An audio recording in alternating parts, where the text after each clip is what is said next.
આખી જિંદગીભર ફિટ રહેવા માટે બનાવો આ લાડુ. આ એકદમ હેલ્ધી લાડુ છે. આ લાડુ બનાવી લેશો તો તમે 25 પ્રકારની બીમારીઓથી દૂર રહેશો. અને એકવાર બનાવીને તમે 6 મહિના સુધી સ્ટોર પણ કરી શકો છો. જે વેટ લોસ કરવા માંગે છે તેના માટે તો એકદમ પરફેક્ટ લાડુ છે. તો ચાલો જોઈ લેશું રેસીપી. તો તેના માટે એક પેનની અંદર ઘી એડ કરશું. તેની અંદર આપણે બધા જ ડ્રાય ફ્રૂટ શેકવાના છે. કાજુ, બદામ, પિસ્તા, સનફ્લાવર સીડ્સ, પમ્પકિન સીડ્સ, બધા સીડ્સ તમારા પસંદ અનુસાર વધુ ઓછા લઈ લેવાના. હવે સીડ્સને આપણે સારી રીતે ક્રિસ્પી થાય ત્યાં સુધી 5 મિનિટ માટે મીડિયમ ફ્લેમ ઉપર શેકી લેશું.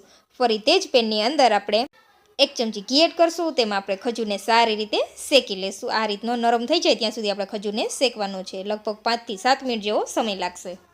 ખજૂર સારી રીતે શેકાઈ જાય પછી તેની અંદર આપણે જે ડ્રાયફ્રૂટ રોસ્ટ કરીને રાખેલા તે એડ કરી દઈશું. અને ડ્રાયફ્રૂટને પણ આપણે સારી રીતે મિક્સ કરી દઈશું.